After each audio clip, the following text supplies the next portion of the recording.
Bueno, muy buenos días o buenas tardes, más bien buenos mediodías, ¿no? Son las 12 en punto. Vamos a comenzar la última mesa de este evento introductorio, que bueno, como muchos saben, se dio desde ayer con 2 mesas. Hoy tenemos estas 2 y los próximos 6 martes vamos a seguir con temas específicos, abordando y profundizando los temas aquí tratados.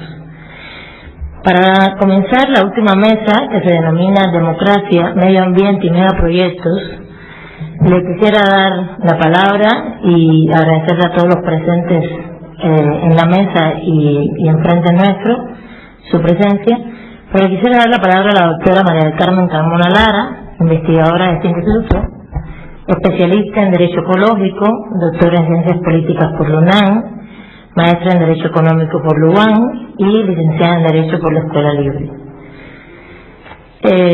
Actualmente es miembro del Consejo Consultivo de la Procuraduría Federal de Protección al Medio Ambiente, coordinadora y participa en diferentes proyectos de investigación como el de expansión urbana e impacto ambiental en la zona metropolitana de la Ciudad de México.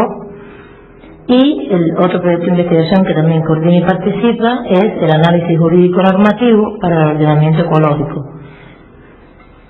Tienen varias y múltiples publicaciones, es coordinadora de los temas selectos de Derecho Ambiental del Instituto de Investigaciones Jurídicas, tiene artículos en libros como algunas reflexiones en torno a la aplicación de la legislación en materia de bioseguridad ambiental y el derecho de acceso a los recursos de las comunidades indígenas en el caso de México, en el libro Panorama Internacional en Salud y Derecho, Cultura y Sistemas Jurídicos Comparados.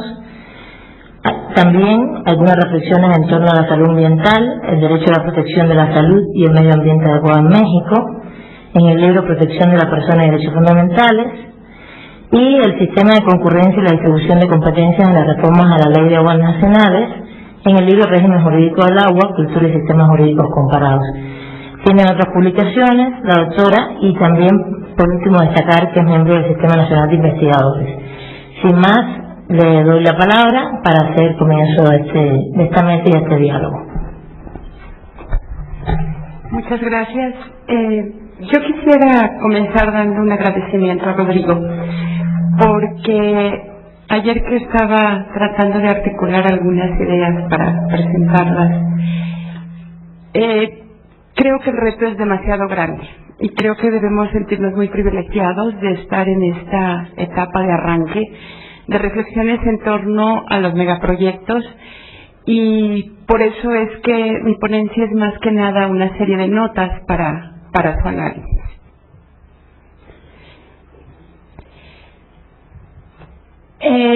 Mi participación, lo que quiero es hacer una breve revisión respecto a lo que nos convoca en esta mesa, que son aspectos que tienen que ver con la democracia y con el medio ambiente en estos denominados megaproyectos.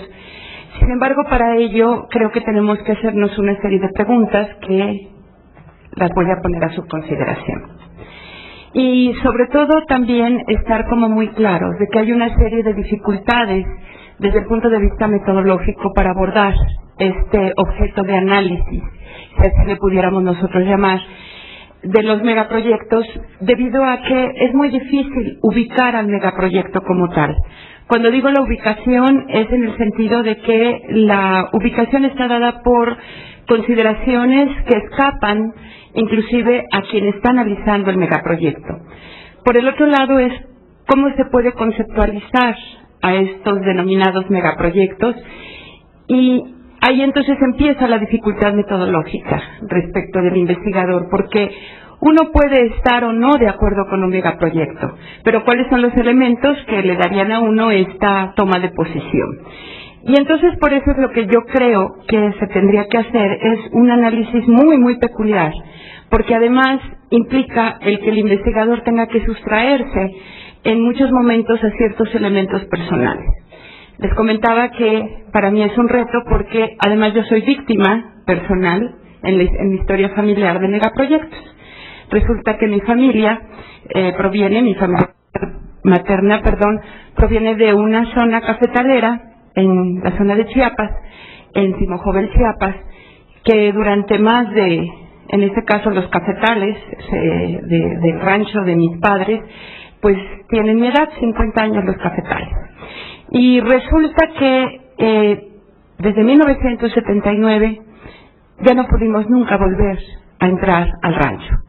Y esto se debió a un megaproyecto, una presa hidroeléctrica que nunca se construyó, que es la presa Itzantún, y que precisamente esta situación personal, y además de haber estudiado Derecho, pues me llevaron a muchas reflexiones, inclusive creo que motivó de alguna manera el que yo entrara a estudiar una maestría en Derecho Económico y después un doctorado en Ciencia Política, porque de lo que sí me di cuenta, por una experiencia personal, es que el derecho no ajustaba para la defensa de ninguno de los intereses, que en este caso era el poder seguir teniendo una actividad productiva basada en un cultivo, que además en este caso, en el caso del café, bueno, pues tiene sus bemoles, pero también tiene un alto contenido social por la forma en que se dan el proceso de producción. Así es que por eso es que comento que seguramente muchos de nosotros, si no hemos sido víctimas de megaproyectos, hemos estado cerca de megaproyectos, hemos sentido la imposición de megaproyectos en algunos momentos de nuestra vida. El hecho de un segundo piso, el hecho de una torre bicentenario, el hecho de una línea del metro, el hecho inclusive de que exista o no exista agua en una casa, el hecho de que se nos diga si van a haber o no lugares en donde se van a recibir residuos. Hay una serie de mecanismos que da la infraestructura para poder tener una mejor convivencia social y ambiental, que entonces, bueno, de pronto se convierten en estos megaproyectos. Por eso yo creo que tendríamos que hacer algunas preguntas, y eso es en lo que me voy a centrar.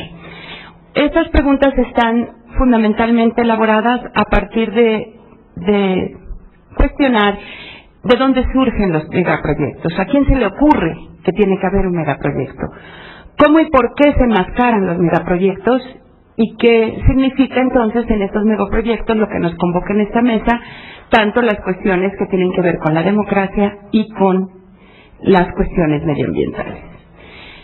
Bueno, la primera parte de esta serie de preguntas sería los megaproyectos, ¿por qué se enmascaran?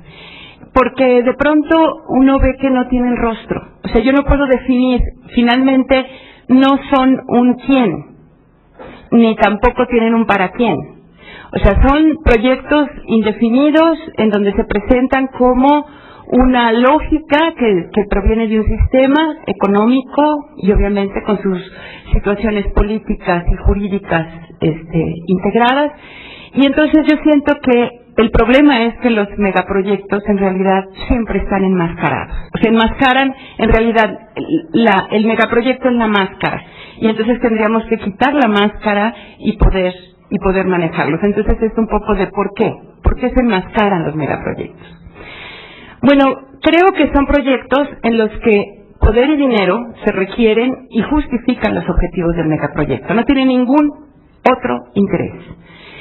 Y entonces, aquí el problema es esta situación en donde se mezcla lo público con lo privado. ¿Hasta dónde los megaproyectos están en función de intereses nacionales, en función de intereses regionales? O sea, aquí no lo sabemos porque es este espacio entre lo público y lo privado. Recordaba ayer algunos estudios que con mis queridos maestros de la UAM reflexionábamos hace pues ya muchos años cuando estaba en la maestría, en donde se hablaba esta situación del Estado interventor, ¿no? O sea, ese Estado que de pronto se tiene que ir replegando, ¿no? Y que de pronto, bueno, dicen, sí, pero sin embargo la gran obra hidráulica, la gran infraestructura de carreteras, una serie de situaciones que se dan en un contexto nacional, en donde en alguna época de la historia de América Latina y de muchos otros países, de muchas otras regiones, estaban dadas por ese motor, el motor público que era para muchas cosas, pero que no necesariamente era para favorecer intereses específicos privados.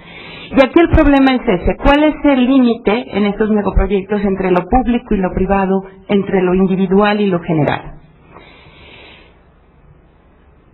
Y también entonces lo que tendríamos que ver es de dónde viene el financiamiento de los megaproyectos o por qué se financian estos megaproyectos. Y obviamente quiénes son los beneficiarios, cuáles son las intenciones y los objetivos que persiguen estos megaproyectos. Y creo que la única respuesta es por dinero, pero para poder obtener dinero en este mundo globalizado se requiere poder, se requiere tener ciertos elementos de dominación.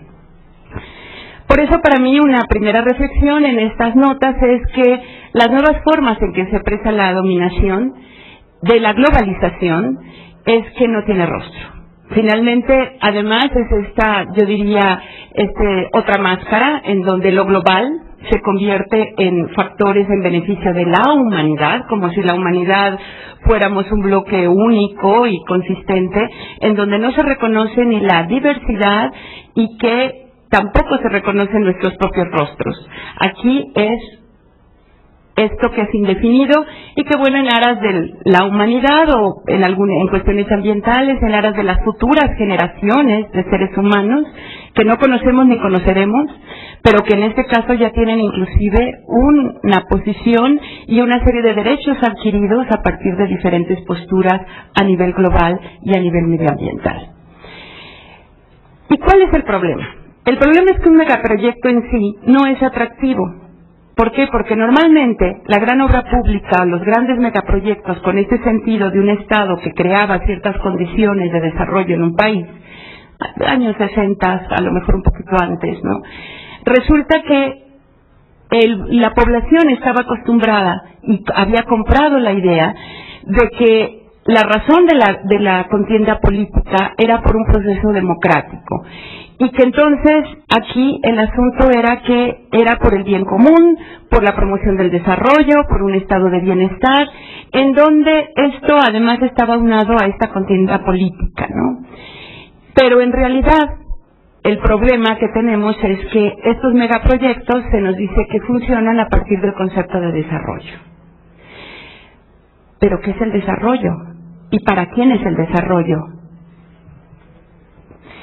Y yo creo que aquí es en donde está una de los grandes retos que nos puso Rodrigo en este seminario y en este reto científico, que es cuando se habla de promoción del desarrollo, con todos sus adjetivos y tintes, porque si nosotros vemos ahora hay un desarrollo sustentable, hay un desarrollo social, por ahí también hay un desarrollo humano. En realidad son las formas en que se están escudando, se están enmascarando grandes intereses económicos en donde su objetivo único es el desarrollo. Y yo lo llamo a secas. ¿Por qué? Porque no tiene ni objetivos ni finalidades, en virtud de que lo que los mueve, finalmente, como ya les dije, es el dinero, que además tiene que tener pues un contenido de poder importante. Y entonces aquí el problema es que aparecen en casi todas estas situaciones que tienen que ver con este financiamiento y cómo están vendidos estos proyectos, estos megaproyectos, es que son objetivos que normalmente nos dicen que ya sea para promover el desarrollo o para dar un impulso al proceso de integración regional, que por ejemplo es el caso del BID, ¿no? En donde nosotros podemos encontrar múltiples cumbres de presidentes, reuniones, etcétera, en diferentes regiones del mundo, esto no nada más es en América Latina, en lo que todos los recursos que tenemos para financiar estos megaproyectos y el apoyo técnico se dan además a partir de un financiamiento internacional, en donde generalmente, en el caso de América Latina es el BID, pero generalmente hay un banco que está relacionado con la banca mundial, hay diferentes corporaciones, normalmente tienen un fondo financiero y además resulta que esto está íntimamente relacionado con los esquemas de financiamiento nacional, bancos nacionales de desarrollo y obviamente el sector privado, al cual digamos que le estamos subsidiando en este sentido esta situación que de otra manera pues tendría unos costos asociados a su propia inversión con la merma de sus ganancias. Y aquí entraría la otra pregunta, ¿qué significa el medio ambiente para el caso de estos megaproyectos? Bueno, encontré algunos datos en donde de 1972 al 2004, 72 la cumbre de Estocolmo, resulta que hay 16 iniciativas gubernamentales internacionales, pero relacionadas con un tema en específico. Porque el tema de los megaproyectos está íntimamente relacionado en el caso ambiental con aquellas reuniones que tienen que ver con conflictos, paz y seguridad. Si se reconocen que todas estas iniciativas se provienen inclusive desde el momento en que se presentó el informe de los límites al crecimiento de 72, en el Global 2000 en 81, y hasta el Plan de Acción Federal sobre Prevención de Crisis Civiles, Resolución de Conflictos y Construcción de Paz tras los conflictos, que fue publicado en el 2004. ¿De qué estamos hablando? Detrás de todo conflicto hay una estrategia en donde en aras del desarrollo, en aras de los intereses de alguien, se va a financiar este tipo de acciones.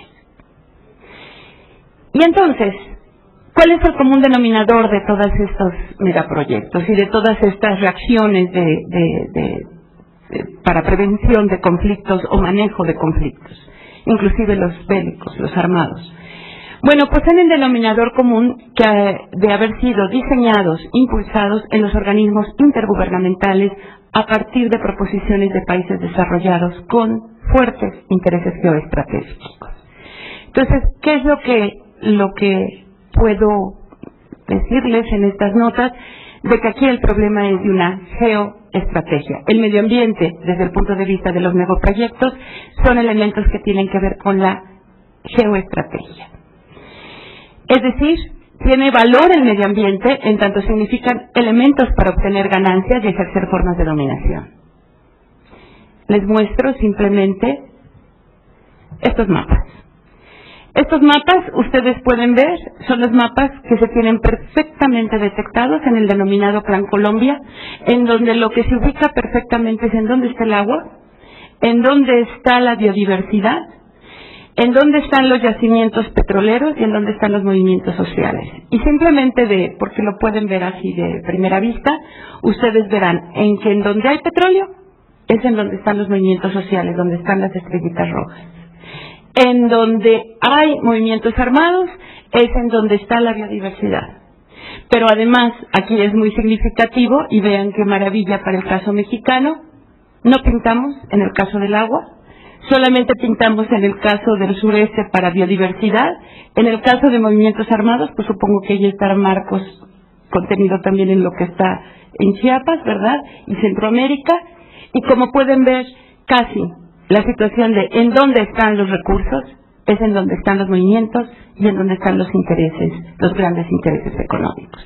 Y obviamente el resguardo militar para poderlos defender.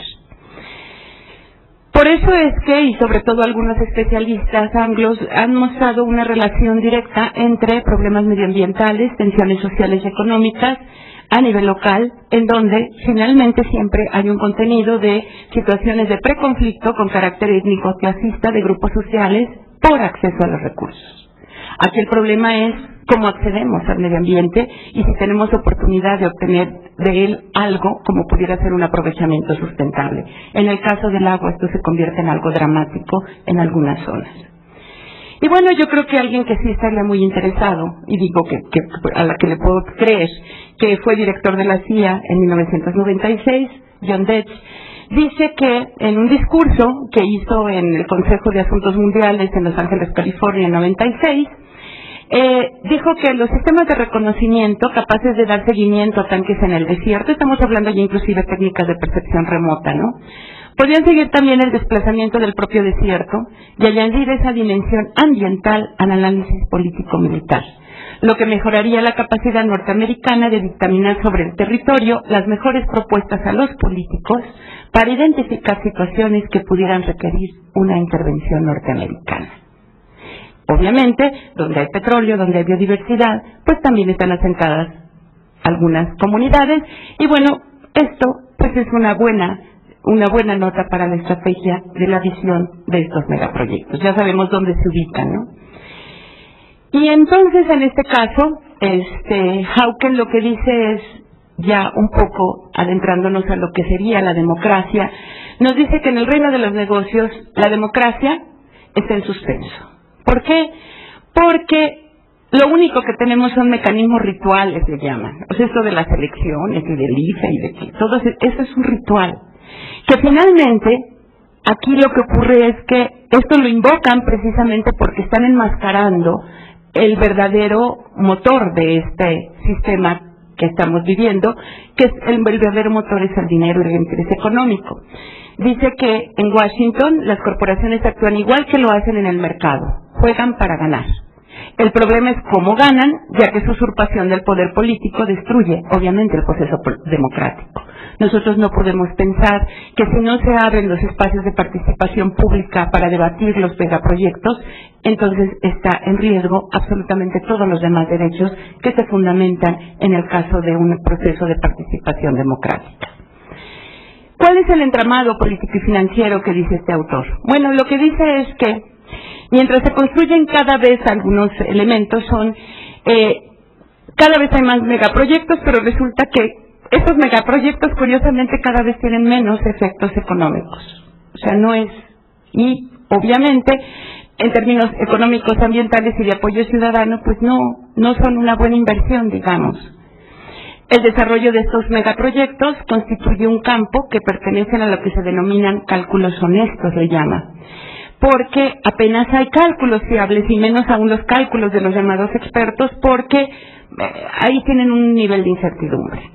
Los promotores, además de los megaproyectos, siempre evitan y violan las prácticas establecidas de buen gobierno, transparencia, participación en la toma de decisiones política y administrativa, porque bueno, pues ellos son poderosos, ¿por qué van a haber un grupo de gentes que se opongan a lo que ellos quieren hacer?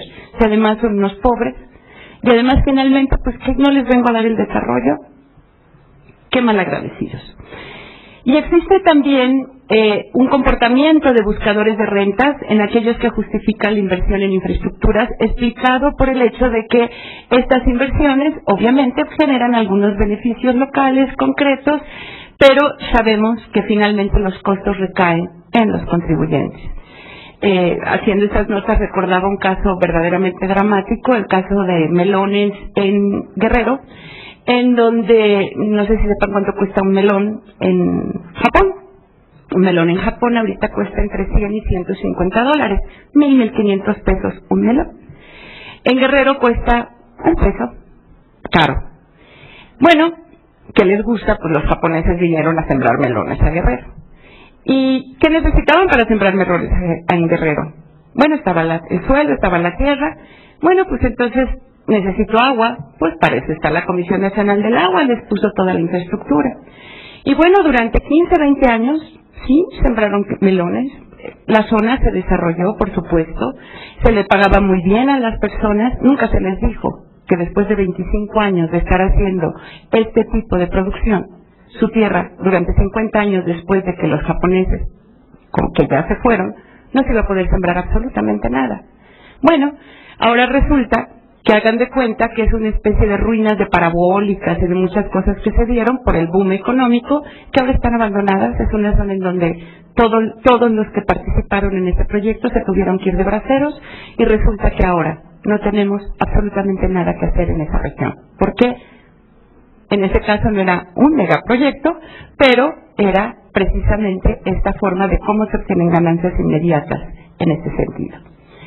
Y aquí el problema es que hay una serie de preocupaciones desde el punto de vista de cómo se dan estas situaciones entre democracia y megaproyectos, en donde lo que se pudiera denominar la democracia normativa o la democracia de trámite está dada por una serie de conceptos, ¿no?, en donde se habla de que hay un capital social, una cultura política, tanto de las teorías de las governance americanas, todas las teorías de diseño y organización institucional, etcétera, en donde lo que sí les preocupa fundamentalmente estos proyectos es ver cómo se puede impulsar la capacidad de los gobiernos para rendir, por un lado, cuentas, que es de la accountability, que tiene que ver con sus costos, y por otro lado, el ver cómo la sociedad puede estar más o menos de acuerdo y cuánto tiempo pudiera estar de acuerdo para no poner en riesgo la inversión. Y entonces, aquí, también, ¿qué es lo que nos presentan estos megaproyectos? Que hay una incapacidad de los instrumentos de la democracia representativa para incluir a los ciudadanos en el debate público y frenar su descontento en las instituciones públicas cuando aparece un megaproyecto. ¿Cuáles son los ¿Por qué tenemos esto? Bueno, esto además hace más patente que hay una serie de defectos en los sistemas electorales, que el contenido y extensión de los representantes públicos no tiene sentido ya, el poder de las burocracias públicas, hay un control asombrosamente pequeño que tienen los ciudadanos sobre lo que los representantes hacen, los elegimos y después no sabemos cuáles son las leyes que aprueban, la escasa información que poseen además los representantes, más allá del voto, para saber cuál es la opinión del ciudadano, y además hay una ausencia del sentido de equidad política, así como el sentido de receptividad y consecución de objetivos colectivos y de bienestar social. Aquí el asunto es cómo sabe mi representante qué es lo que quiero, y bueno, entonces sabré que, como no lo sabe, pues hará lo que yo no quiero. Y aquí entonces, ¿cuáles serían los mecanismos de esta participación hacia una democracia real y no de trámite? Bueno, que aquí a lo mejor lo que tendríamos que ver es ahondar sobre estos derechos de acceso a la información que necesariamente los requerimos y además que esta información sea de calidad y sobre todo esta información nos sirva no para legitimar los proyectos, sino simplemente para conocerlos y saber para qué van a estar ahí alterando ciertas situaciones. Y aquí una de las cosas que dicen algunos autores es que el problema también es este choque que desde el punto de vista ambiental queda perfectamente claro a partir de algunos filósofos en esta materia, en la parte verde, en donde se dice que lo pequeño es hermoso, en donde Rosa dice que hay que regresar a la comunidad, a lo local, ¿no? Bueno, aquí el asunto es que sería en el ámbito local en donde se tendrían que replantear estos conceptos de democracia y en donde se tienen que revalorar los aspectos. ¿Por qué no se pueden desarrollar a partir de estos megaproyectos estas situaciones de desarrollo de capacidades del ámbito local? Bueno, primero porque hay restricciones de carácter legal, porque hay restricciones financieras, porque hay escasez de recursos en los municipios, en las autoridades locales, porque no se cubren las expectativas que la localidad quieren.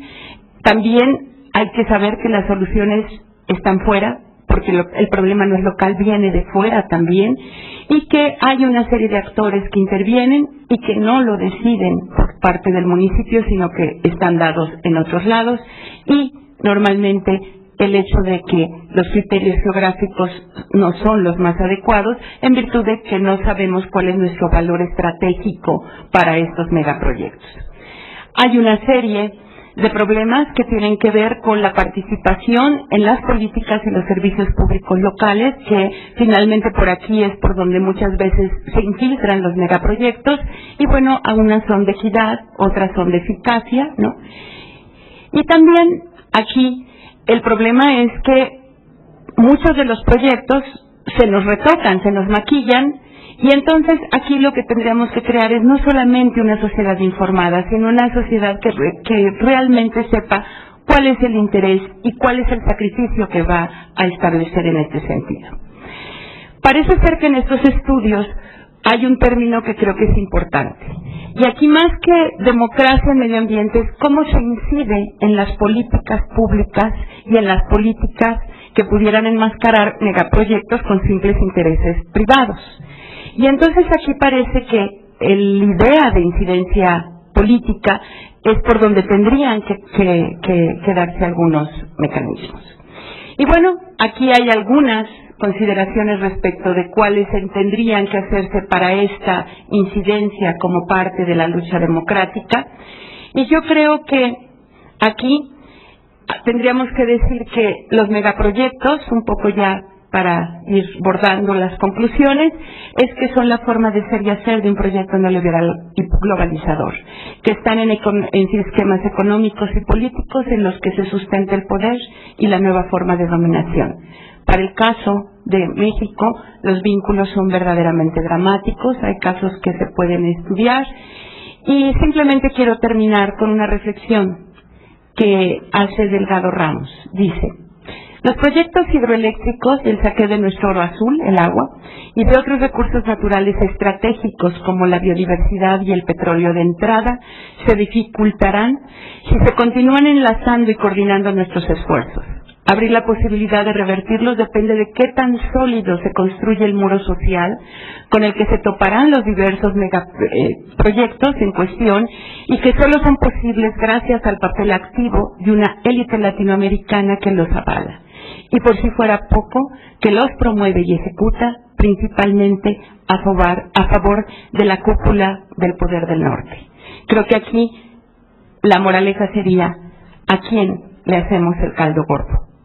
¿A las grandes transnacionales, a los grandes intereses, o realmente tenemos definidos los intereses locales, nuestros valores locales, nuestra propia ética y lo que suponemos que está inmerso en el ejercicio de nuestros derechos humanos, que también tienen que ver con crear este muro social en contra de estos grandes megaproyectos y que, como pueden ver, a veces apenas son pinceladas para empezar a articular reflexiones respecto de cómo poder establecer mecanismos, instituciones, procedimientos para la defensa o para crear y construir este muro social y para la defensa de los derechos humanos frente a estos grandes megaproyectos. Muchas gracias.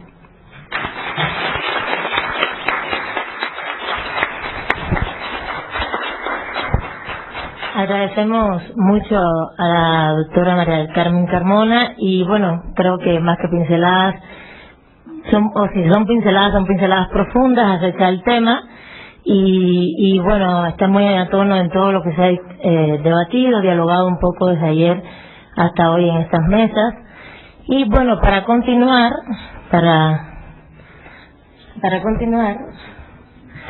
le vamos a dar la palabra al doctor Pedro Salazar Ugarte, que es también investigador de este instituto y tiene como formación licenciado en Derecho por el ITAN, doctor en Filosofía Política por la Universidad de Turín, Italia.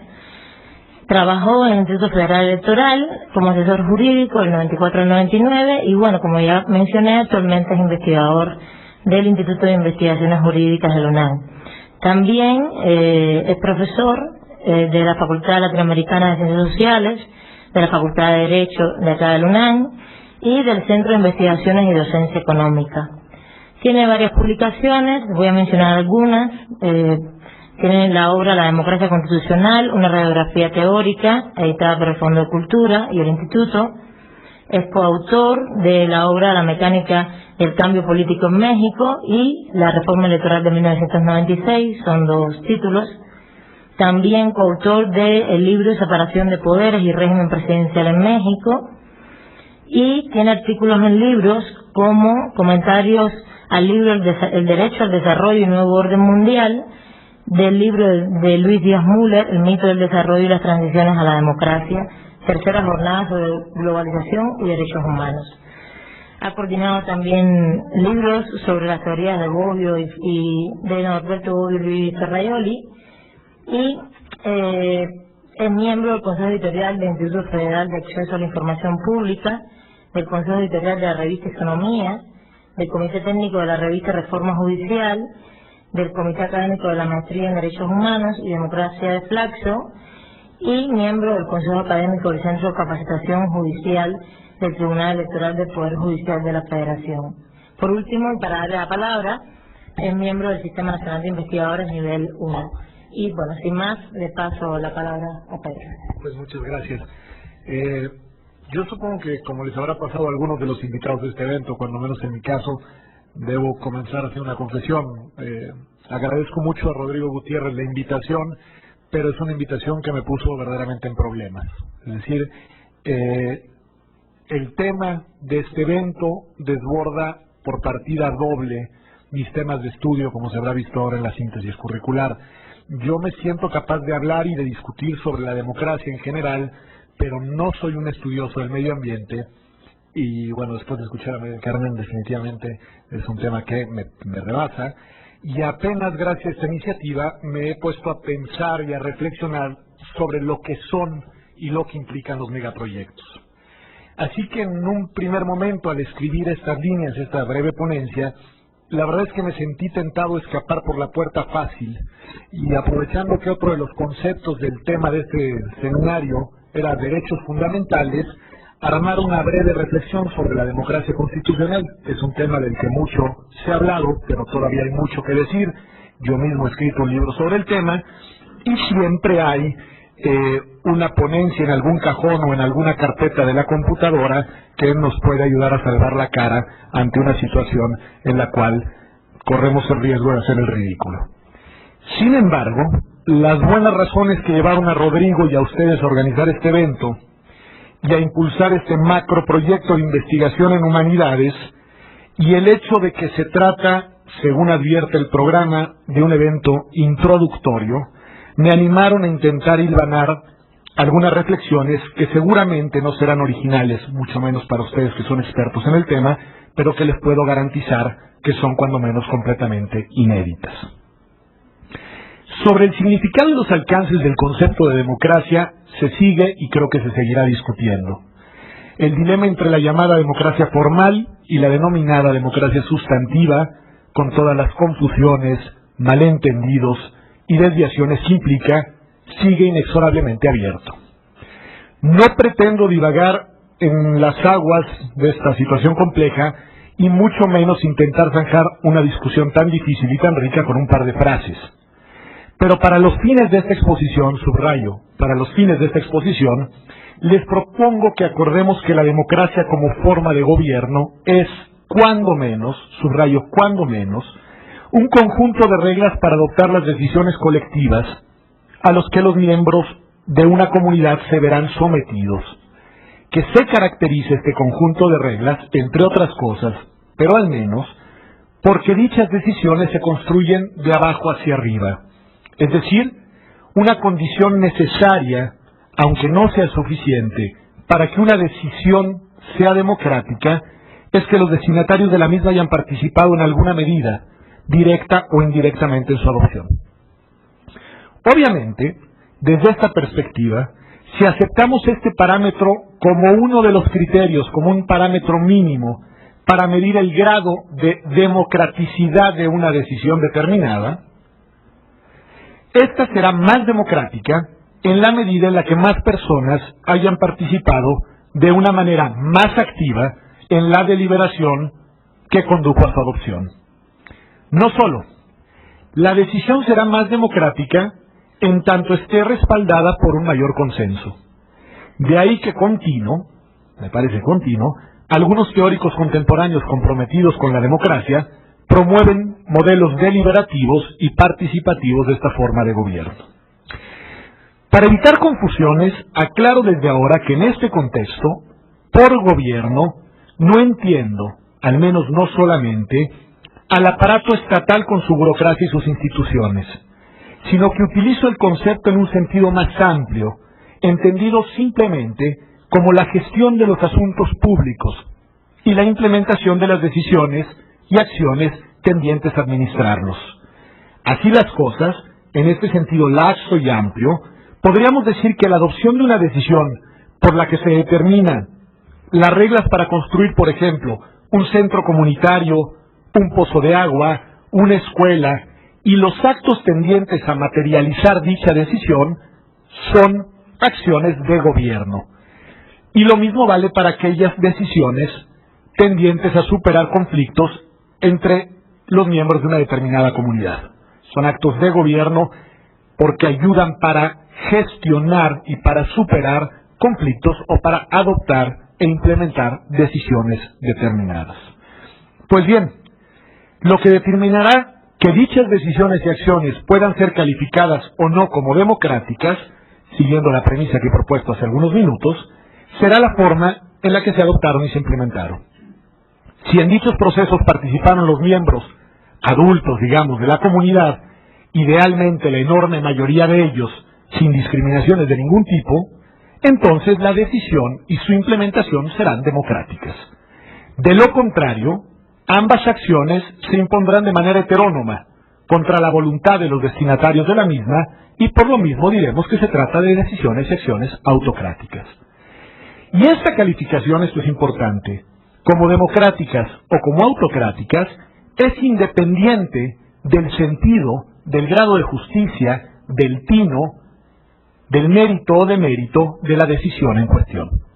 Únicamente nos habla de la manera en la que fue adoptada y no necesariamente de las bondades de la decisión en cuestión.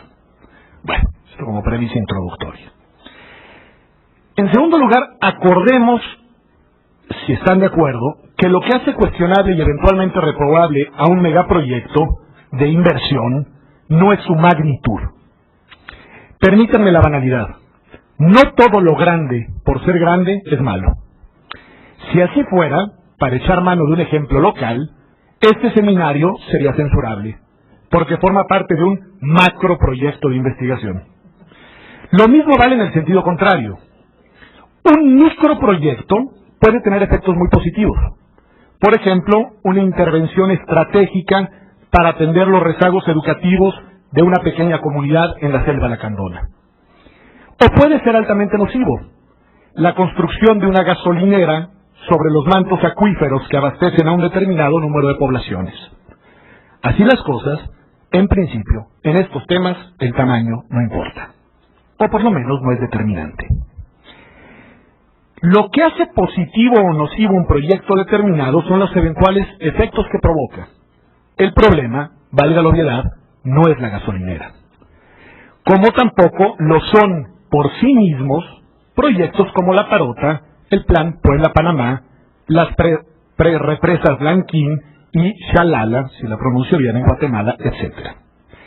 Las objeciones a la realización de estos y otros megaproyectos surgen cuando se consideran los efectos negativos que su realización puede tener para las personas, o mejor aún, para determinadas personas que se verán directamente afectadas. Creo que el dato no es irrelevante. Una reflexión responsable y constructiva sobre las bondades y defectos de esta clase de iniciativas, me parece, debe partir de posiciones hasta donde sea humanamente posible objetivas y hasta donde sea intelectualmente viable, desprejuiciadas. De lo contrario, la discusión entre promotores y objetores de los megaproyectos se convierte en un diálogo de sordos, en el que se imponen como dogmas de fe posturas preconcebidas. Para unos, esta clase de iniciativas serán buenas porque sí, intrínsecamente, porque así lo dicta el sacrosanto desarrollo. Para otros, cualquier proyecto similar en sí mismo será a priori reprobable porque es sinónimo de corrupción, de abuso, de atropello, etc. Si no me equivoco, lo que importa, insisto, para valorar un megaproyecto, para determinar, digámoslo así, y valga la complejidad del concepto, si es justo o no es justo, serán sus efectos. Y debemos medir estos efectos antes de que el megaproyecto sea construido. Lo contrario nos conduciría a los ominosos terrenos del usted disculpe.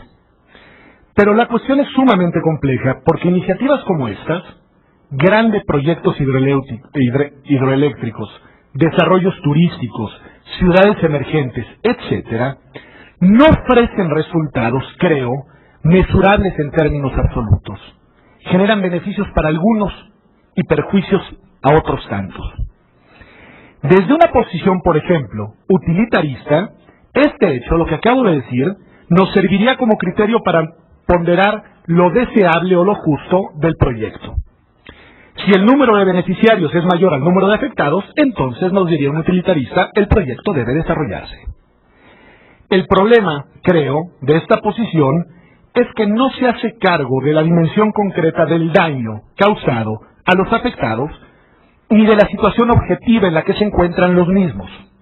Por lo tanto, las posiciones utilitaristas, obviamente el utilitarismo es una cosa más compleja, estoy simplificando mucho, terminan generando situaciones potenciales de abuso en las que los afectados siempre serán los más débiles. Por lo mismo, creo que es una postura que debe desecharse. La cuestión tampoco se resuelve, creo, dice que aquí piso terrenos delicados, asumiendo posiciones comunitaristas.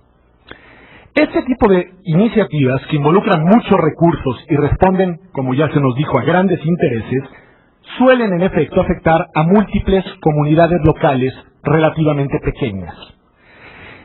Pero si nos tomamos en serio la retórica comunitarista, permítanme provocar, terminan beneficiando a la gran comunidad en su conjunto. Después de todo, se trata de una tensión entre valores tradicionales y costumbres encontradas. La de la comunidad pequeña, parroquial y local, que verá su mundo desaparecer para siempre, y la de la gran comunidad nacional, estatal republicana que verá su horizonte expandirse, triunfar y reproducirse. Alguien diría, con sarcástico realismo, que esa es la historia de la humanidad. Permítanme reiterar el dato. Desde un punto de vista comunitarista, ¿por qué vale más la comunidad pequeña que la grande? ¿Por qué deben prevalecer las prácticas, tradiciones y derechos del grupo minoritario? Los megaproyectos, podría decirnos alguien utilizando el discurso comunitario e invirtiéndolo, en general son empresas que responden a la tradición dominante, que en términos históricos hoy ni siquiera es tan reciente. El capitalismo se está haciendo viejo. Al grupo más numeroso, a la gran comunidad de la que incluso los que reivindican otras pertenencias milenarias, autóctonas, puras y pequeñas, pertenecen. Creo que, si esto es atinado, la defensa de la comunidad no es cuando menos suficiente. Siempre habrá un referente comunitario que pretenda la hegemonía de mando. Y esto no quiere decir que las comunidades no existan, y tampoco quiere decir que no sean importantes. Simplemente significa que la reivindicación comunitaria, creo, no es suficiente para determinar quién tiene la razón, cuál comunidad integrada por quiénes, cuando se trata de decidir si es legítimo o no, justo o no, implementar un megaproyecto de desarrollo. Sumo otra reflexión en este sentido. Por ejemplo, es una autoprovocación porque dándole vueltas al tema a partir de muchas discusiones con Rodrigo, me doy cuenta que, por ejemplo, es común escuchar como argumento para rechazar estas iniciativas que la tierra en la que pretenden materializarse son propiedad de una comunidad determinada. Pero ¿en verdad es cierto esto? ¿Cuál es la comunidad que puede reivindicar para sí un espacio de tierra que es de todos? Los invito a observar una posible beta reaccionaria del mismo argumento invertido. En el fondo, esta es la misma tesis que sostienen, para defender su fortaleza del bienestar, quienes reivindican la propiedad milenaria de las tierras del primer mundo ante las hordas de miserables que piden asilo y trabajo en estos tiempos migratorios. Descartado el utilitarismo y el comunitarismo como referentes teóricos que nos ofrezcan buenos criterios para valorar lo deseable o no, en términos de justicia, de un macroproyecto, nos quedan otras vías, creo que también equivocadas, por explorar. Pienso, por ejemplo, en las posturas republicanas. Me parece que el proyecto lato sensu republicano no nos ofrece tampoco buenos parámetros si un megaproyecto arroja resultados justos o no. Esto es así porque para el discurso republicano la respuesta creo que siempre será más o menos la misma. Lo que importará es la expansión de las fuerzas desarrolladoras del proyecto común, de la polis, de la gran comunidad a la que ya me he referido. Frente a la resistencia de los desplazados y la pérdida de los desamparados siempre habrá una respuesta retórica pero implacable. Es nuestro deber servir a la República. Ya lo decía Montesquieu, el principio que debe caracterizar a los ciudadanos de las sociedades así organizadas es la virtud. Una virtud que, aunque implique sacrificios, se traduce en amor a la causa común. Desde esta perspectiva, una cierta versión del republicanismo creo que no es mucho más que una versión del megacomunitarismo, para usar superlativos que son del uso común entre quienes estamos en esta mesa. Solo por no dejar, creo que vale la pena advertir que tampoco las posiciones extremas, no lo quiero dejar de decir, los totalitarismos y las otras versiones menos radicales del proyecto autoritario, absolutista y autocrático ofrecen una clave satisfactoria para sancionar la justicia o injusticia de un megaproyecto. También en este caso, el todo estará por encima de las partes. La nación, el Estado, el grupo, la comunidad deberá prevalecer y para lo mismo tendrá que imponerse. En estos días, pensando en esta ponencia, y reflexionando sobre la indiscutible insensibilidad social y la fuerza depredadora del capitalismo neoliberal, al reflexionar sobre el tema terminé hojeando de nuevo el archipiélago Gulag de Alexander Solzhenitsyn. La cabeza a veces te conduce por caminos extraños. Gracias a este lapsus, que me llevó a contrastar modelos opuestos de desarrollo, pude recordar que los megaproyectos del estalinismo se construyeron con la vida de millones de seres humanos y que hoy, por ejemplo, también en China, poscomunistas se construyen ciudades, plantas energéticas, caminos, etcétera, a costa de los derechos e incluso de la vida de muchas personas. Otra de las cosas que no desarrollé, pero que le di vueltas, es qué tan nuevos son los megaproyectos. La muralla china, las pirámides. Es decir, ¿en verdad estamos ante un fenómeno producto del nuevo paradigma de la economía mundial? Tengo mis fuertes dudas.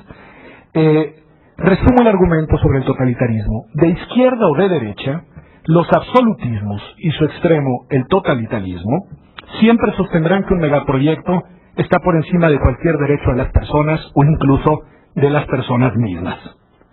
Y que por lo mismo, si su implementación ha sido decidida por los gobernantes, por el grupo que mande, el líder, el caudillo, el comité del partido, los grandes empresarios, quien ustedes quieran, si se decidió su implementación, deben simplemente implementarse. En este caso, el criterio de justicia siempre será la preclara visión de los líderes al mando. Si el líder lo quiere, o más bien, el líder lo quiere porque es justo, o quizá mejor, es justo porque el líder lo quiere. Entonces, concluyo, si el utilitarismo, el comunitarismo, el republicanismo y las diferentes versiones del absolutismo no ofrecen criterios para valorar adecuadamente la justicia o injusticia de un megaproyecto, ¿a cuál paradigma teórico debemos recurrir? Para mí, la única respuesta conduce a la democracia constitucional. Ni modo, cada quien tiene sus preferencias. Desde el punto de vista del constitucionalismo de los derechos, si asumimos que los grandes proyectos siempre tienen algún costo en términos de afectación de derechos, tenemos que la justicia o injusticia del mismo dependerá de los derechos en juego. ¿Cuáles son esos derechos? ¿Cuántos son esos derechos? Y sobre todo, ¿quiénes son los titulares de esos derechos? Si logramos identificar este dato, será posible ponderar, como gusta decir a los teóricos del derecho, las implicaciones que tiene llevar a cabo o en su defecto suspender un megaproyecto. Y esos derechos, creo, siempre serán derechos individuales, que aunque puedan ejercerse y defenderse colectivamente, son patrimonio de cada persona en lo particular, y por lo mismo deben ser valorados y en su caso protegidos individualmente. Después de todo, como diría Ferrajoli, de lo que se trata es de garantizar el derecho del más débil, y el más débil siempre será el individuo frente al grupo, por más reducido que éste sea. Bajo esta lógica encontramos una posible medida teórica y normativa para valorar la justicia o injusticia de un megaproyecto, que diría más o menos algo como esto. Tiene un par de falacias adentro, pero bueno. Este megaproyecto solo será legítimo si de manera previsible y objetiva, con su implementación, generará más beneficios que perjuicios a la sociedad en su conjunto, pero sobre todo a los más desprotegidos. Y desde el punto de vista de los perjuicios que inevitablemente traerá aparejado un proyecto de esta naturaleza, el megaproyecto será justo si afecta en menor medida los derechos de los más débiles. Por supuesto que un proyecto de esta naturaleza impactará en la vida de las personas. Lo que debemos garantizar es que ese impacto sea positivo para los más desprotegidos, o por lo menos que no menoscabe aún más sus condiciones de vida. No debemos perder de vista que el progreso, esa gran palabra, en términos del constitucionalismo de los derechos, se mide precisamente y únicamente en términos de la ampliación de las garantías de los derechos fundamentales de las personas. Por lo que hace al criterio democrático, si aceptamos las premisas que propuse al inicio de esta ponencia, tenemos que un megaproyecto será, digámoslo así, justo si es el resultado de una decisión democráticamente adoptada después de una deliberación en la que participaron activamente y en igualdad de condiciones las personas involucradas, ya sea porque son promotoras del mismo o porque se verán afectadas por el mismo. Y en este caso creo que María del Carmen tiene toda la razón. Este tipo de deliberación, de discusión y de decisión tiene que tener una dimensión local ineludible. porque ese es el ámbito en el cual el proyecto se desarrollará. En este caso, es cierto, siguiendo las reglas de la democracia, será la mayoría la que decida. Pero no hay que olvidarlo, aún en este tema, la decisión, por más mayoritaria que sea, tendrá que respetar los derechos fundamentales de los miembros de la minoría. Y entonces, regresamos al criterio anterior. El megaproyecto será justo, sí y solo si respeta y o potencia, amplía los derechos de los más débiles. Gracias.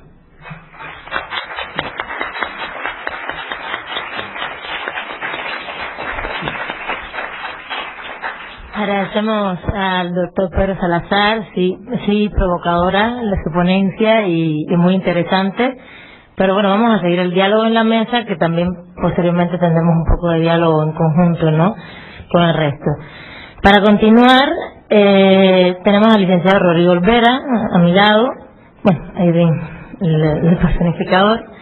Rodrigo Olvera es licenciado en Derecho y en estos momentos trabaja como abogado postulante independiente y es consultor de la consultoría especializada en justiciabilidad de derechos económicos, sociales y culturales.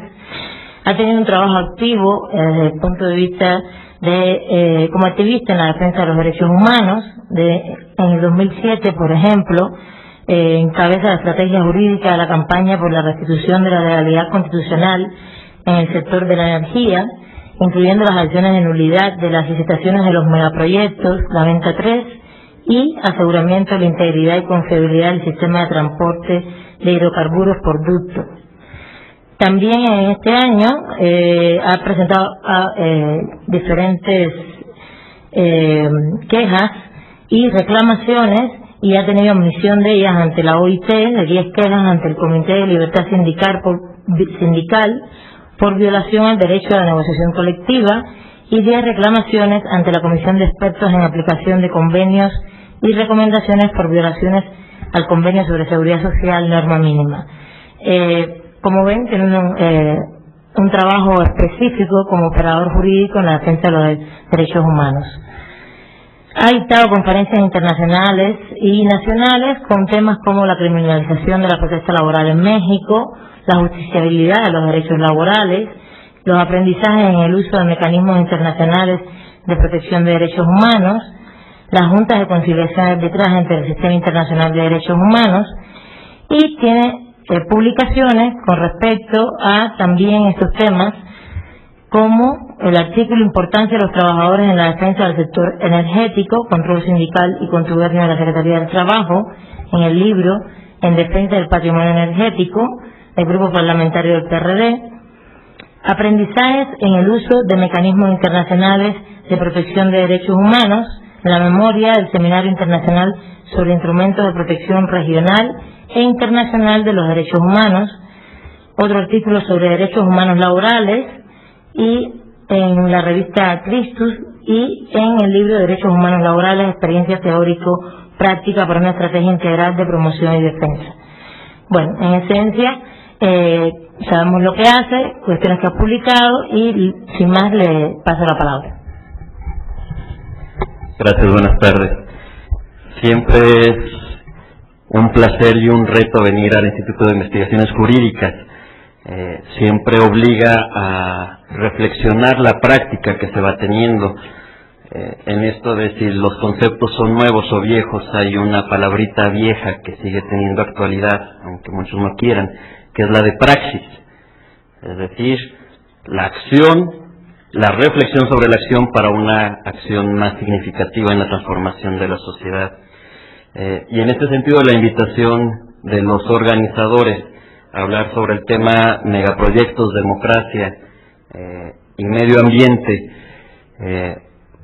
es un reto justamente a volver a esta parte de reflexionar la práctica que he venido teniendo en los últimos tiempos. Y por eso voy a partir de hablar de un proyecto, una licitación pública específica, la licitación pública del proyecto conocido como la Venta 3.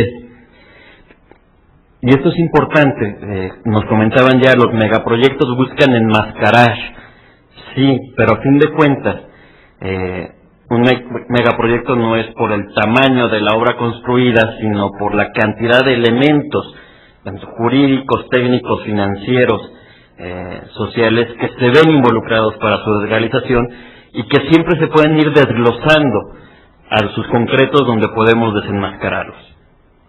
Empiezo, por tanto, con los datos técnicos de esta licitación. La licitación busca la construcción, operación de una central eólica en el estado de Oaxaca y la venta total de la generación eléctrica de esta central eólica para el servicio público de energía. Este dato va a ser importante, como mencionaré más adelante, al estudiar el aspecto constitucional. Es decir, un operador construye una central eólica, la opera, y el 100% de la electricidad que genera se la vende a Comisión Federal de Electricidad para que se integre esta energía al sistema público de energía eléctrica.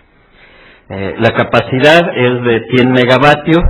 Mencionar que el proyecto La Venta 2, que es el antecedente de La Venta 3, era de 85, es decir, es un incremento de la capacidad de generación eléctrica.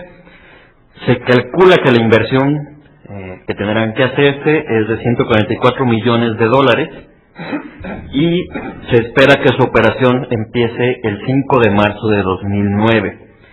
Hay que recordar que la energía eléctrica no se puede acumular, no se puede almacenar, por lo tanto decir que su operación es el 5 de marzo implica que el 5 de marzo se genera la electricidad y se vende día a día a Comisión Federal de Electricidad. Comisión Federal de Electricidad da libertad a los licitantes para elegir dónde crear esta central, pero sugiere lo que llama un sitio opcional, que es en un ejido de comunidades de zona de influencia indígena, el ejido de Santo Domingo, en la zona conocida como La Ventosa. Algunos datos legales de esta licitación: es una licitación pública internacional, supuestamente amparada bajo el Tratado de Libre Comercio, aunque ya conocemos por las experiencias anteriores, orientada hacia una empresa particular que no corresponde a la comunidad del Tratado de Libre Comercio, la empresa Iberdrola, que es española. Hasta donde tengo entendido, el Tratado de Libre Comercio no incluye España. Se presenta como una licitación de contratación de obra pública, y eso tuvieron que corregirlo a la mitad de la licitación, porque evidentemente eso implicaría que la central eólica fuera propiedad del Estado mexicano. Las empresas empezaron a inconformarse y evidentemente tienen que corregir y decir: no, es solo un contrato de venta de energía, no de construcción de obra pública. Esto nos lleva a preguntarnos, bueno, entonces no estamos ante obra pública, que se rige por una licitación de obra pública, sino ante un contrato de compraventa de energía que se rige por la licitación específica de la Ley del Servicio Público de Energía Eléctrica. En fin, de los errores que se fueron cometiendo en esta licitación,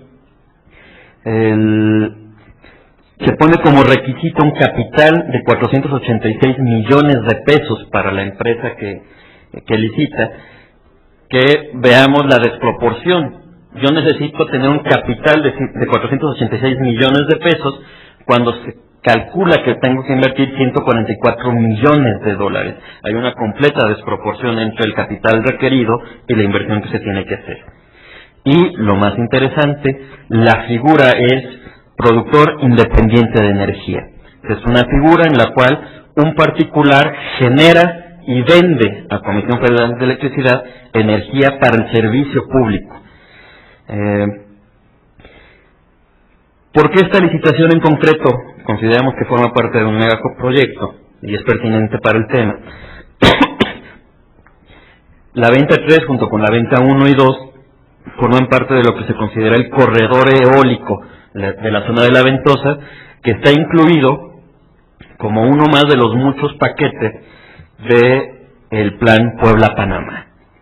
Es decir, ese monstruo tan ininteligible que es el Plan Puebla-Panamá se va aterrizando en líneas de trabajo concretas, como el desarrollo de infraestructura, carreteras, presas, y estos terminan concretándose, por más que se nos venda como megaproyectos, en acciones de derecho administrativo concretos, seguibles e identificables. En este caso, una licitación pública.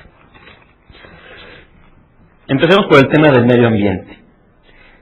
Cuando alguien se opone a la venta, ¿qué es lo primero que nos dicen? Es porque estás en contra de el uso de energías renovables, energías limpias, como son las energías eólicas. Y aquí viene un tema que ya adelantaba Pedro. No es que estemos en contra, en general y en forma absoluta, contra la energía eólica. Estamos en contra de este proyecto específico. ¿Por qué? Bueno, otro de los aspectos positivos, empecemos a hablar bien de la licitación. Es el uso y la promoción de energías renovables, energías limpias. Y existe, para el impulso de este tipo de energías, lo que se llama el bono verde. Es decir, un beneficio económico para la promoción de un cambio de fuentes de energía. Este bono verde, para el caso de esta licitación, es promovido por el Banco Mundial y consta de 25 millones de dólares. Pero veamos más a detalle el aspecto del medio ambiente en esta licitación. Para empezar, este bono verde no va al Estado, ni va a beneficio de la sociedad y de las comunidades específicas, sino que será adjudicado a la empresa privada que gane la licitación. Es decir, el bono verde termina siendo un elemento más de beneficio mercantil a empresas transnacionales. Y este es el riesgo que siempre se va viviendo en las distintas banderas de los movimientos sociales de este proceso de inversión. Nuestras mismas banderas son alteradas para entrar en la misma lógica del capitalismo y terminar siendo ventajas competitivas de empresas internacionales. En este caso es un bono de 25 millones de dólares. El Estado pone todo el marco político, el riesgo político y social. El bono verde se lo lleva a la empresa privada. De acuerdo a las bases de la licitación, la adjudicación de esta licitación, la firma del contrato subsecuente, se podrá realizar incluso antes de que exista manifestación de impacto ambiental. Es decir, Comisión Federal dice que espera conseguir la manifestación de impacto ambiental antes de que se dé la adjudicación, pero no es un motivo para suspender ni posponer la firma del contrato, sino simplemente autoriza a que la empresa privada incremente el precio que le va a cobrar a Comisión Federal en caso de que se incrementen sus costos por consecuencia de esta manifestación de impacto ambiental. En términos de derecho administrativo, uno se pregunta si con esto se está cumpliendo la fase previa a publicar una convocatoria, que es la fase del diseño, donde se debe tener establecido todo el marco que va a regir esta contratación. Evidentemente, al no tener los estudios ambientales, no se puede establecer una licitación con suficiente información y por tanto presentar una propuesta solvente, que es el requisito que exige la ley. De forma específica, en la pregunta 11 que presentó la empresa española Iberdrola en la primera junta de aclaraciones, se manifiesta que se podrá proceder a la adjudicación sin que haya manifestación de impacto ambiental. Más grave todavía, la zona donde se propone hacer la central eólica tiene un 30% de área de bosque tropical caducifolio, es decir, un área de alta importancia ambiental, 30% del total del terreno destinado para este proyecto. En la pregunta 301, sorprendentemente nuevamente de Iberdrola, en la cuarta junta de aclaraciones, Comisión Federal de Electricidad establece textualmente que la restricción establecida en las bases de licitación de no tocar el bosque tropical caducifolio se elimina. Es decir, en la primera, segunda y tercera juntas de aclaraciones, Iberdrola lo que estaba pidiendo es que se le diera más terreno porque no iba a poder actuar en 30% de lo establecido por la protección ambiental. La solución final de Comisión Federal de Electricidad es: está bien, no te voy a dar más terreno, te quito la prohibición de afectar el bosque tropical. Hay otra cuestión. Semarnat ha definido para el área de La Ventosa la necesidad de que en los proyectos eólicos se establezcan lo que se llama paro de emergencia, es decir, la suspensión total de actividades en caso de que haya impacto de aves migratorias. Esto significa que se está previendo que va a haber impacto de aves migratorias por estos proyectos. La Comisión Federal de Electricidad dijo que a partir de junio de 2007 los estudios específicos para el caso de la Ventosa 3, de la Venta 3, estarían disponibles al público en su página, en la página de Semarnat. Hasta el día de hoy no están publicados.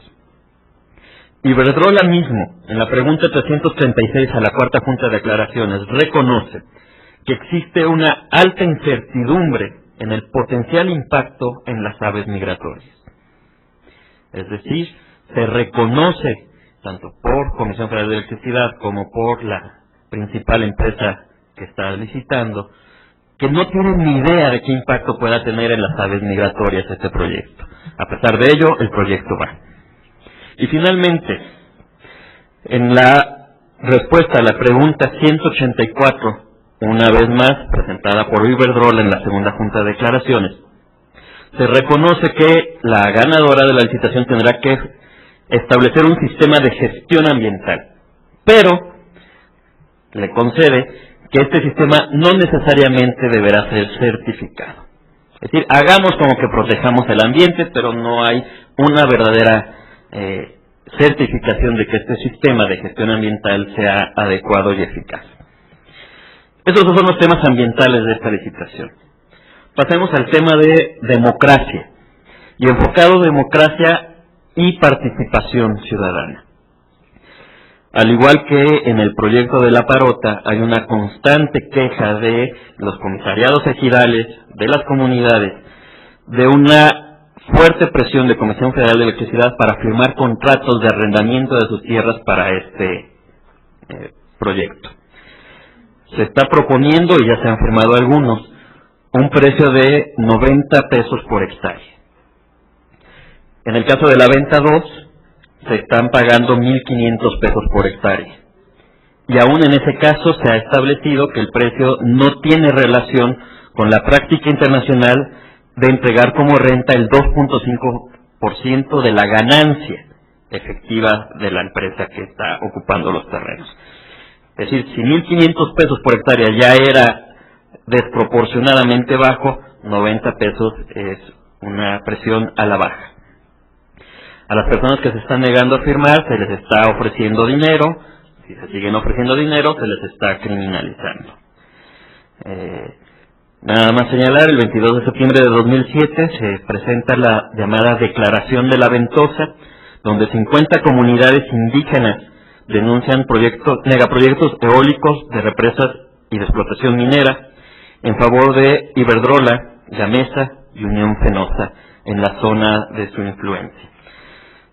Sería muy interesante que ustedes puedan buscar y leer a detalle esta Declaración de la Ventosa, donde se van describiendo los distintos mecanismos, no solo de impedir una participación activa, sino de evitar una resistencia a la implementación de este proyecto. Y esto nos lleva al siguiente tema, democracia y constitucionalismo, de democracia y constitución. Hay que empezar por mencionar, en tema de cómo está nuestro orden constitucional jurídicamente, que el artículo 27 constitucional establece la propiedad de la nación sobre los recursos, y ahí es donde se establece la exclusividad del Estado en la explotación del servicio público de energía, la prestación del servicio público de energía. A través de una interpretación de qué es servicio público, lo que ya hace una ley secundaria en el gobierno federal es decir, bueno, pero todo esto no es servicio público, entonces va para adelante. Y ahí se van estableciendo una serie de figuras jurídicas, autoabastecimiento, productores independientes de energía, en fin. La Suprema Corte de Justicia de la Nación, al resolver una controversia constitucional contra el reglamento de esta ley que facilita estas figuras, establece que todas aquellas figuras que tienen como finalidad generar electricidad para uno mismo son constitucionales. Pero lo que prohíbe la Constitución en esta interpretación de la Corte es que la energía generada sea vendida a Comisión Federal de Electricidad para el servicio público, a menos que sea una situación excepcional. Es decir, la intención es generar electricidad para mí, tengo un remanente de un 5%, un 10%, y como no puedo almacenar, entonces sí vale la pena que se venda a comisión. Pero en el caso de esta licitación estamos hablando que el 100% de la energía será vendida a comisión para el servicio público. Es decir, evidentemente, a raíz del artículo 28 constitucional y 27, y la interpretación que de estos artículos hace la Corte, es una licitación completamente inconstitucional, y a pesar de ello va avanzando. Y no solo esta licitación, desde que se creó esta figura de productores independientes de energía, se han otorgado 369 permisos a particulares que representan ya, al día de hoy, el 30% de la capacidad instalada de generación eléctrica en el país. Es decir, lo que se suponía que iba a ser algo excepcional, que generación eléctrica de particulares entre el servicio público, ya representa el 30% de la electricidad en el sistema público. De estos 369 permisos, solo 22 son para productores independientes de energía, pero concentran el 22% del total de la generación eléctrica de particulares. Y de estos permisos de productores independientes de energía, 38% son concentrados por Iberdrola, 19% por Electricidad de Francia, 13% por Unión Fenosa de España. Este es el marco. Evidentemente hay una violación a la orden constitucional. Esta violación se va generando por la Comisión Reguladora de Energía. Los trabajadores electricistas dicen que más bien las siglas de CRE significan Comisión Regaladora de Energía, por la facilidad con que están permitiendo la generación de particulares para el servicio público. ¿Qué hacer ante ello? Algo que sorprende es que esta controversia constitucional no es del año 2007, no es del año 2006, tiene ya por lo menos 5 años que está vigente, y a pesar de ello no se ha llevado a sus consecuencias jurídicas de ir anulando todos esos permisos de productores independientes de energía. Comentaba hace un rato en el descanso que, platicando con legisladores federales, les decía que hemos discutido mucho sobre la defensa de la exclusividad del Estado en materia eléctrica, foros, seminarios, libros, doctrina, pero donde se está jugando la defensa del sector, que son en las licitaciones públicas, ahí no estamos. Esto llevó a que 2 legisladores, de todos los que hay, 2 legisladores federales, coincidentemente los 2 ex trabajadores electricistas, miembros del Sindicato Mexicano de Electricistas, actualmente están emprendiendo una campaña jurídica contra esta licitación concreta. Como todavía no hay contrato, estamos en el terreno de la licitación pública, en el terreno administrativo. La expectativa es que después de los recursos administrativos contra la licitación, que esperamos que sean desechados en favor de los privados en contra del interés de la nación, pasaremos a dar ya la discusión constitucional vía amparo. Es decir, determinar si la figura misma, no solo esta licitación en concreto, sino si la figura misma del productor independiente de energía eléctrica es o no conforme a nuestro marco constitucional. Esto es lo que estamos viviendo ahorita. ¿Qué reflexiones me llevan? Más que respuestas, algunas preguntas que espero que puedan ser profundizadas ya propiamente en el seminario y en los días correspondientes al tema. En primer lugar, me parece que normalmente vemos una polarización entre medio ambiente y desarrollo, como si fueran 2 cosas excluyentes y tenemos que elegir alguna de las 2. Sin ninguna duda es una relación compleja que requiere encontrar equilibrios o balances. Y ahí me parece que la praxis constitucional es donde deberíamos encontrar los mecanismos y criterios para ir resolviendo esta contradicción. Es decir, que no sea la lógica de mercado, que no sea la lógica económica meramente la que determine esta relación entre medio ambiente y desarrollo, y en especial desarrollo de los pueblos, sino darle una regulación desde la praxis constitucional. Esto lo desgloso en 3 puntos. Por una parte, la relación entre medio ambiente y democracia, que nos lleva a toda la cuestión de la participación ciudadana. ¿Podemos o no podemos seguir permitiendo que Comisión Federal de Electricidad tenga como práctica constante institucional el avasallar a las comunidades locales para la imposición de sus proyectos definidos a nivel federal? No es un a priori, podemos ver cómo va ocurriendo en la presa de Arcediano, en la Parota, en la Venta, en la Yesca, en el Cajón. Es una constante demostrada. Comisión Federal de Electricidad, siguiendo la racionalidad que está siguiendo, que me parece que podemos estar muy de acuerdo con ella, determina un proyecto, y una vez determinado el proyecto va. Pase lo que pase a costa de quien pase. ¿Podemos seguirlo permitiendo o no? Y aquí me parece que se ha dado una relación muy interesante entre el movimiento ambientalista y el movimiento ciudadano por los derechos políticos. El determinar si existen o no violaciones al derecho a la participación de las comunidades afectadas por los megaproyectos. Valdría la pena de todas formas seguir reflexionando teóricamente, sobre todo estableciendo políticas públicas para darle contenido a estas relaciones que se están dando en las relaciones sociales y facilitar la determinación de participación ciudadana en proyectos que afectan al medio ambiente.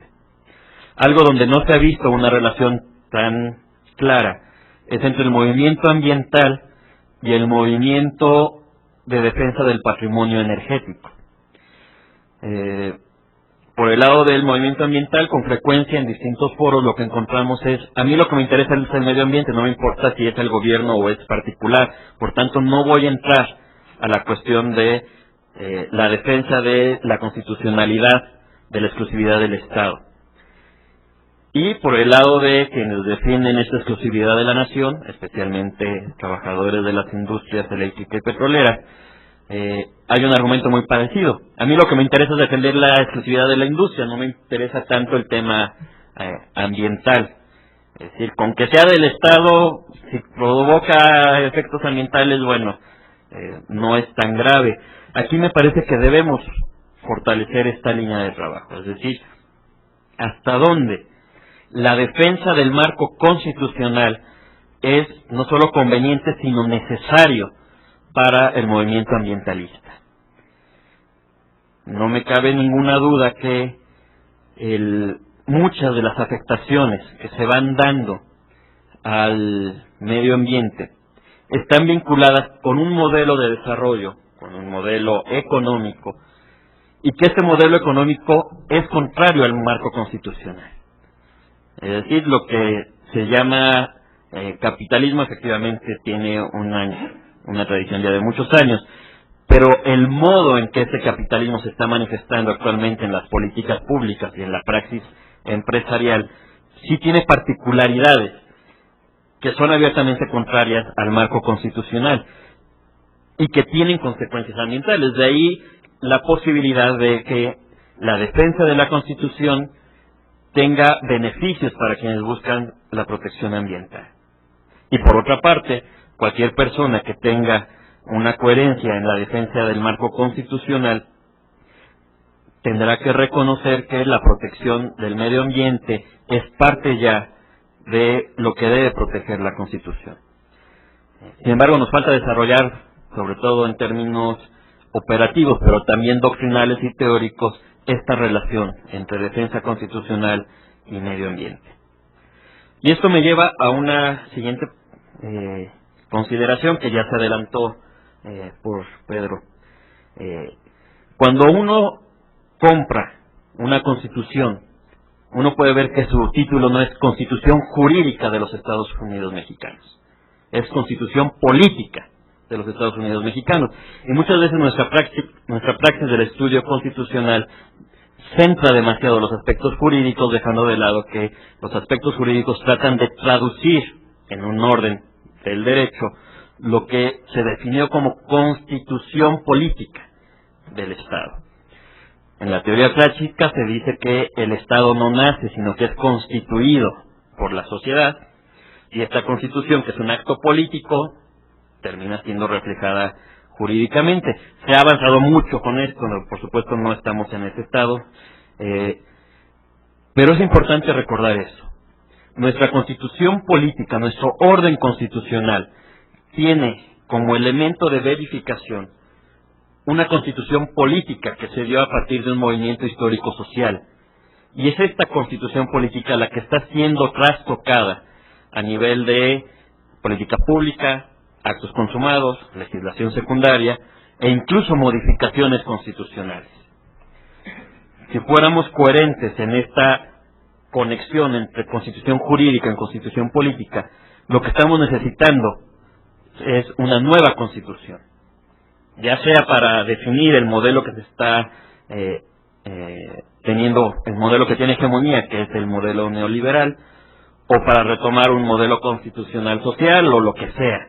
Pero deberíamos volver a definir las bases de las reglas de la Constitución del Estado mexicano. Sin embargo, eso no se da, se vienen implementando reformas que llegan a ser contradictorias. Y aquí es donde tiene juego toda esta cuestión de la exclusividad de la nación. Efectivamente, por lo menos en el texto constitucional, quien es propietario de los recursos no es una comunidad, no es un pueblo, sino es la nación, con toda la dificultad filosófica, política y jurídica de definir a la nación. Y es esta nación la que le entrega al Estado que constituye para su salvaguarda el ejercer una actividad económica exclusiva en el área de la electricidad. Este consenso político-jurídico es el que se ha roto en los últimos 25 años y es el que, sobre el que debemos volver si queremos hacer una defensa de la legalidad constitucional. Por supuesto, todo esto implica un mayor debate, un mayor desarrollo teórico y sobre todo práctico de qué es la legalidad constitucional en el área de la electricidad, que puede beneficiar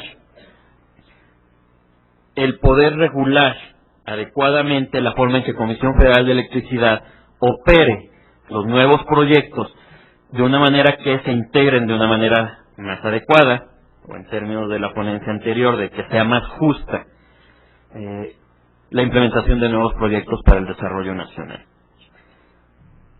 Y de aquí el aporte, me parece, del campo académico, y es una de las preocupaciones que me motivó a participar en este seminario, para estas reflexiones. Es decir, las comunidades están generando conocimiento social, conocimiento jurídico incluso de lo que está pasando en este megaproyecto. Los abogados que estamos involucrados de una mayor medida en las acciones jurídicas, estamos generando conocimiento, estamos generando documentos y reflexiones teóricas, pero nunca tendrán el peso simbólico, el capital social que tendrá el campo académico. Es decir, no es lo mismo una publicación o una ponencia de un miembro de un comisariado ejidal que el de un abogado que está prácticamente en la licitación a la de un académico. Y por eso necesitamos este tipo de eventos. Necesitamos fortalecer más, y me parece que eso es una de las cosas más atinadas de este macroproyecto de investigación, la reflexión propiamente del campo académico, que tiene sus reglas de juego, y la producción de conocimiento social que se está generando en la base de la sociedad y en los niveles intermedios. En la medida en que podamos ir retroalimentándonos, esperamos, podremos generar respuestas locales y nacionales más adecuadas en esta intención, que en palabras suena muy bonito, pero que es tan difícil, de lograr un desarrollo social que sea más respetuoso de los derechos de las comunidades y del medio ambiente. Gracias.